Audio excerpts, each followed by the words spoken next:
Hi అండి, నమస్తే. నేను మీ Malleswari. Welcome back to Malleswari kitchen. ఈరోజు వీడియోలో వెల్లుల్లి మెంతాకు కూర చేసి చూపించబోతున్నానండి. చాలా చాలా బాగుంటుంది. చపాతీలోకైనా లేదా అన్నంలోకి, జీరా రైస్ ఇలా దేనిలోకైనా సరే సూపర్గా ఉండిద్ది. మెంతాకుతో మనం ఎక్కువగా పప్పు లేదా పచ్చడి ఫ్రైలు చేసుకుంటాం కదా. ఒక్కసారి ఇలా వెల్లుల్లి మెంతాకు కూర చేసి చూడండి. సూపర్ కాంబినేషన్ అండి. హెల్త్కి కూడా చాలా మంచిది. వెల్లుల్లితోటి ఇలా కర్రీ చేసుకొని తినటం వల్ల. మరి ఇప్పుడు ఈ రెసిపీ చేసుకోవటం ఎలాగో చూసేయండి. ఫస్ట్ స్టవ్ పైన ఒక ప్యాన్ పెట్టుకొని ఇందులోకి 1 స్పూన్ ఆయిల్ వేసుకోవాలి.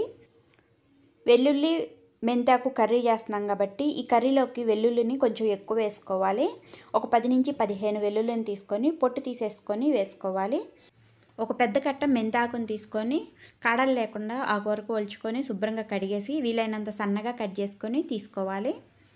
ఇలా కట్ చేసుకున్న తర్వాత ఫ్లేమ్ హైలో పెట్టేసుకొని ఈ మెంతాకు వెల్లుల్లిని కూడా ఒక 2 నిమిషాల పాటు ఈ ఆయిల్లో ఫ్రై చేసుకోవాలి. మెంతాకు అనేది చాలా తొందరగా మగ్గిపోయిద్దండి. మరీ ఎక్కువ ఫ్రై చేయకూడదు. ఒక 2 నిమిషాల పాటు మంట హైలో ఉంచేసి చూడండి, ఇక్కడ వీడియోలో చూపిస్తున్నాను. ఈ విధంగా ఫ్రై అయిన తర్వాత ఈ మెంతాకునంతా కూడా ఒక ప్లేట్లో పెట్టుకొని చల్లారనివ్వాలి. చిన్న మిక్సీ జార్లోకి ఒక 2 టేబుల్ స్పూన్లు వేయించిన పల్లీలు పొట్టి తీసేసుకొని వేసుకోవాలి. అలాగే 1 టేబుల్ స్పూను నువ్వులు వేసుకోవాలి.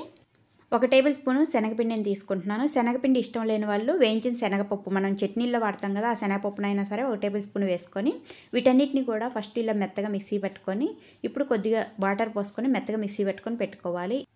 కర్రీ చేసుకోవటం కోసం మెంతాకును ఫ్రై చేసుకున్నాం కదా, అదే ప్యాన్లో చేస్తున్నాను. ఇప్పుడు ఈ ప్యాన్లోకి 1 టేబుల్ స్పూన్ నెయ్యి, 1 టేబుల్ స్పూన్ ఆయిల్ వేస్తున్నాను.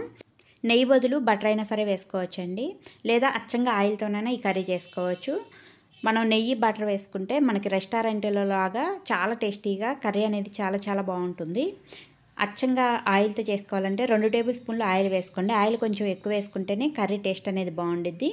ఇలా ఆయిల్ వేసుకున్న తర్వాత ఆయిల్ కొంచెం వేడైన తర్వాత 1 స్పూన్ జీలకర్ర, ఒక 10 వెల్లుల్లి రెబ్బల్ని సన్నగా కట్ చేసుకొని వేసుకొని అవి కొద్దిగా ఫ్రై అయిన తర్వాత ఒక పెద్ద సైజులో ఉన్న ఉల్లిపాయని ఈ విధంగా సన్నగా కట్ చేసుకొని వేసుకొని ఫ్రై చేసుకోవాలి.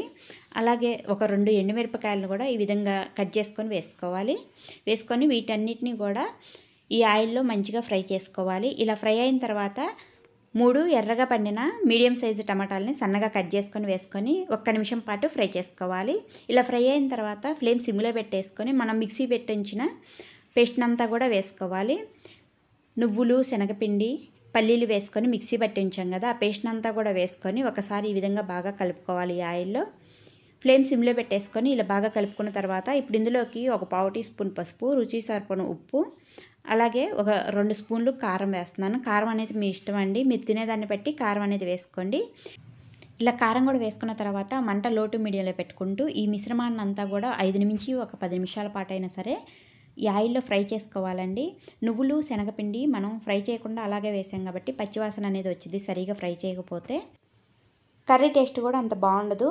అందుకని ఇలా ఆయిల్ సపరేట్ అయ్యేంత వరకు ఈ మిశ్రమాన్ని అంతా కూడా లో టు మీడియంలో పెట్టుకుంటూ మంటని ఇలా ఆయిల్ సపరేట్ అయ్యేంత వరకు ఫ్రై చేసుకోవాలి. ఇక్కడ వీడియోలో చూపిస్తున్నాను చూడండి. ఇలా ఆయిల్ సపరేట్ అయ్యేంత వరకు ఫ్రై చేసుకున్న తర్వాత ఇప్పుడు ఇందులోకి గ్రేవీకి తగ్గట్టు వాటర్ పోసుకోవాలి. ఇలా వాటర్ పోసుకొని ఒకసారి ఈ మిశ్రమాన్ని అంతా బాగా కలుపుకోవాలి. ఇలా కలుపుకొని ఇప్పుడు మూత పెట్టేసి ఈ గ్రేవీని ఒక 2 నిమిషాల పాటు ఉడకనివ్వాలి.